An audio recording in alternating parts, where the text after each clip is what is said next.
miantony ny fampiantsoana androany dia fantatritsika ary mety efa henontsika fa misy an'io lalàna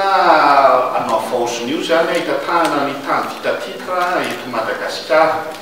izay misy ao anatiny antemera pirenena amin'izao fotoana izao volanina amin'ny fotoana fandalina amin'ity anatin'ity volana novambra ity zany raha ny programme azo dia amin'ny 9 na 7 novambra no mety andalina an'io lalàna io ary efa nandalo tao amin'ny commission mandinika an'izay le lalàna zany omaly izay faisamonim-pirenena nefany dia mahatsapa fa raha ohatra ka nizina ny fiarahamonina malagasy sy ny fomba fiainan'ny miarahamonina malagasy araka ny voasoratra io hoe ny tany manana zava-dehibe ho atsika malagasy zany amin'ny forom-pivelomana fa ny fomba fiaina ara-kulturary sy ara-drazana ihany koa dia manana ny maha izy azy ny tany amin'ny fomba fiainan'ny malagasy ary raha ny tanjona fampandrosoana tia napetraka ao amin'ny firenena dia hoe ny tany isan'ny fitaovana anankiray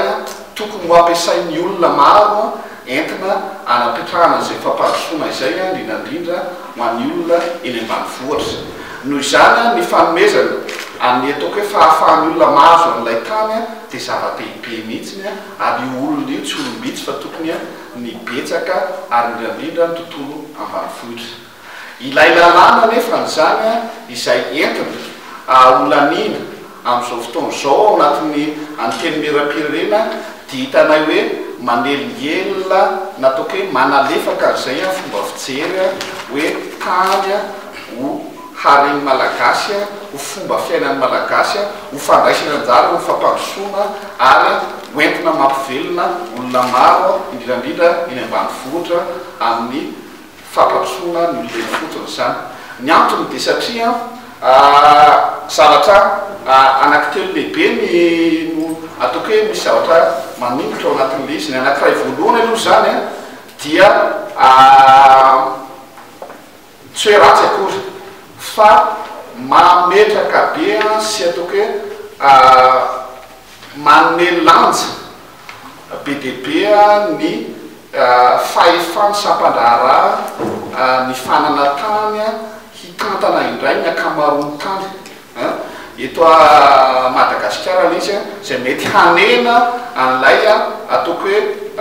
politika izay efa napetratsika hoe ny tany dia tokony tantanana eny fotony zany amin'ny alalan'ireo commune sy tompona andraikitra eny fotony izay zavatra izay zany dia ohatra ny hitanay hoe misy fitongilanana kely ao anatin'ilay fanaovana an'ilay lalàna io satria manome lanja be dia be ny fahefana entin'ny sampandrarany fananantany mitantana ny tany amin'ny ankapobeny ary lasa manena n'ilay tombotsoan'ny olona izay tokony sitraka amin'ny alalana izay fanarahana ny fitatahana ny tany eny fotony izay zany hoe ny fotony monina aritsitsika tenenina dia hoe eny anivon'ny commune zany no mitantana sy ataoko hoe mizara ny resaka fananantany amin'ny ankapobeny zay zany anankiray hitanay hoe lehibe kevitra fahakoa dia zao mbola mametraka foana n'ilay fomba fiasa zany ny fametrahana ny tany tandalana hoe ny tompona andraiky mpanjakana dia mametraka ny hery mahafanjakana azy fa tsy mamaly ny sitraka ho an'ny vahoaka na le ataontsika hoe manao tamberina andraikitra ho an'ny vahoaka zany hoe raha ataontsika miteny frantsay izy dia lasa ohatrany hoe manao resaka exercice de pouvoir ny fonctionnaire de l'état fa tsy manao exercice na prestation fourniture de service au niveau ny citoyen na ny public zany zay zavatra zay anefany izay ny ataoko hoe lalàna fototra ialantsika tany amin'ny fomba fanjanahany sy ny fanozanahantsika nataoko hoe mitoizantsika teo amin'ireo rafitra teo aloha izay ilay hoe tompona andraiky mpanjakana sy mpiasa mpanjakana mametraka ny fahefany zay fa tsy mamaly na miezaka mamaly ny filan'ny olona eny fotony zany dia zay hitanay hoe lasa mbola mitoy sy me mafy ao anatin'ilay fametrahana ny amin'ny lalàna anankiray io ny fahatelo lehibe fahatelo farany isan'ny zava-dehibe ao anatiny ihany koa dia misy andeha tokarazany hoe mametraka statut spécial be dia be ho an'ilay sampandaram-panjakana ao anatin'le izy na eo amin'ny fanatanterahana ny asany zany hoe indraindray ao anatin'le izy mety hoe tokony ho andraikiny le izy dia tsy raisiny satria mety manahirakirana amin'ny mandray an'le andraikitra ary raha ohatra ka hoe misy tokony olona na ny olona eny fotony indrindrandrindra mety mandà ny fampiarana amin'ireny lalàna ireny dia moramora ny anasazy azy zany ary mety hiteraka kota reto amin'ny fiarahamonina eto Madagasikara le izy raha tena miatra ao anatin'izay. Reo zany zavatra telo ngeda be hitanay hoe raha amin'ny ankapobeny hitanay hoe mbola tokony ho arenina ao anatin'io lalàna io satria tena mety hampiena na hanelingelina an'ilay foto-kevitra an'le hoe ny any amin'ny fotony no misitraka ny fananantany eto Madagasikara amin'ny ankapobeny ary any fotony no mahafantatra sy tokony matoky manana andraikitra bebe kokoa amin'ny fizarana ny resaka fananantany amin'ny alalan'ny karatany zany eto Madagasikara. Izay zany atoko hoe foto-kevitra anankitelo lehibe mahatonga anay manao an'ity famelabelarana gazety dia izay hevitra anankitelo izay mahatonga anay manaitra atsika zany mpanao gazety manaitra atsika olom-pirenena manaitra atsika tokony andraiki-panjakana amin'ny alalan'ireo mpanao gazety zao ary manaitra ny olo-voafidy indrindrandrindra ao anatin'ny solombavam-bahoaka zany izay andehanan'io lalàna io satria itsika voafidy ao dia nyoreo olona ny fotony be dia be indrindrandrindra zany raha ohatra ianao solombavam-bahoaka any atoko hoe misy olona any amin'ny toerana ambanivohitra maro mifidy ianao dia tokony homalina ianao amin'ny fandaniana n'io lalàna io fa mbola misy zavatra be dia be ao izay atoko hoe hanalefaka ny fahafahan'ny olona mifidy ianao hahazo sitraka sy tena ivelona amin'ny alalan'ny tany eto Madagasikara. Io lalàna io kosa nefany raha ohatra ka tena ampiarina amin'izao dia raha olona manam-bola ianao moramora kokoa aminao ny hampiasa n'io lalàna io azona tany satria manana fahafana manao an'izay kokoa zany ianao satria mety ianao mety moramora aminao ny mahazo atotam-baovao mety moramora aminao ny manana fifanarahana zany amin'izay sampandraraha fakasika ao anatin'io zavatra io. Izay zany hitanay hoe mahatonga anay hoe tsy tafandrimandry fa tsy maintsy mampafantatra hoe tsy tokony mbola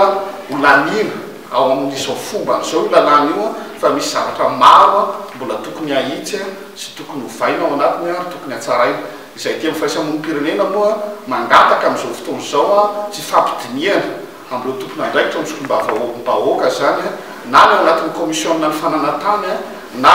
reo komisionna hafa zay afaka mifampiresaka mba hahafahana zany mitondra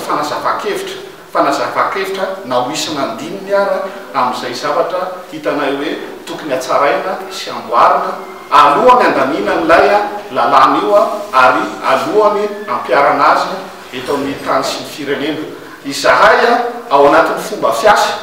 dia tsy hoe akory ny ady amin'ny sampandraram-panjakana ny fananantany ny antony mahatonga anay manao an'ity famelabelarana gazety fa mba hifanampy hoe zay sampandraram-panjakana mitantana ny fananantany zay dia tena miasa ary tena mamaly ny filan'olona eny fotony sy ny filan'ny vahoaka eny fotony ny fanatanterahana ny asany. Miezaka mifampiresaka mba hanatsarana an'izay zany fa tsisy mihitsy misakana hoe raha manana tombontsoa ny sampandraram-panjakana ohatra ny sampandrarahatra rehetra sy ny mpiasa rehetrarehetra fa tokony jerevana hoe mamaly ve ny filana ny vahoaka eny fotony ny fampiarana an'izay tombontsoa zay izay ny tena zava-dehibe ho amin'ny firaisamonim-pirenena. Izay ngamba ny ampidirako an'ity fampiresantsika ity dia afaka manontany nareo na afaka mangataka fanampy-pahazavana raha ohatra ka hoe misy commission dia amin'ny 7 novembre nolaniny zay izy voalasa diavionay mbola ho any amin'ny Sénat izy zay mankany amin'ny cour constitutionnelle aménagement territoire et gestion foncière c'est les commissions et hiezaka zay mba hoe hanatona fao moa zany misy hoe no de hoe lany izy tsisy fanitsina fa ny aezaka ataonay satria mbola mitavataheriny izy tia dia iona amin'ny solombavam-bahoaka zay mangataka iona amin'ny président commission hoe tsy eo fa misy efa nalefana ihany mety fana point reto ahafahana manitsy na koa manevitra fifidianana ty lalàna tia fa raha ny anisan'ny olana raha olana angamba za tsy hiteny hoe voalohany fa anisany voalohany resaka fananantany zay mahakasika amin'ny vahoaka solombavam-bahoaka ino fa ihaino zareo fa tsy hanangatanana fotsiny amin'io 7 novambra mba teny ijery mba hamaky ihany koa sy ihaino ny feo rehetrarehetra fa tsy ny feo tokana fotsiny ny solombavam-bahoaka ty lalàna ny fananantany ty ihany koa dia misy tombontsy ho an'ilay solombavam-bahoaka sy ny mampanao politika azy ty satria tadio fa le olona ambanivohitra nge mifidy anao fa tsy hoe olona fa tsy mitompona toky dia raha ianao zany raha fijeriko azy manokana raha solombavam-bahoaka ianao ka mahana olona eny ambanivohitra sy manatena fa vaty mpifidianany olona eny ambanivohitra dia tokony hiaro amin'izay tombotsoa zay satria tombotsoanao ihany zay dia etretiko hoe mahana fanantenana zany firaisam-pirenena hoe ty lalàna anankiray tya mety tsy hiditra ao anatin'izay seritra zay hoe tonga dia lany mitsangatahana fotsiny fa tena hisy ny fifanakalozana zay afaka mifanampy amin'ny resaka fifanakalozana afaka manampy hevitra ara teknika sy ataoko hoe manazava ny fomba fijerin'ny olo-pirenena tsotra amin'ity fanatanterana n'ity lalàna ity raha ohatra ka ilaina ary zay mbola mahatonga anay hoe hanao zay zay iaonana amin'izay tompona andraikitra mahefa ao anatin'ny solombavam-bahoaka amin'ity momba n'ity lalàna ity mandrapatonga zay daty eritreretina amanaovana ny fifidianana zay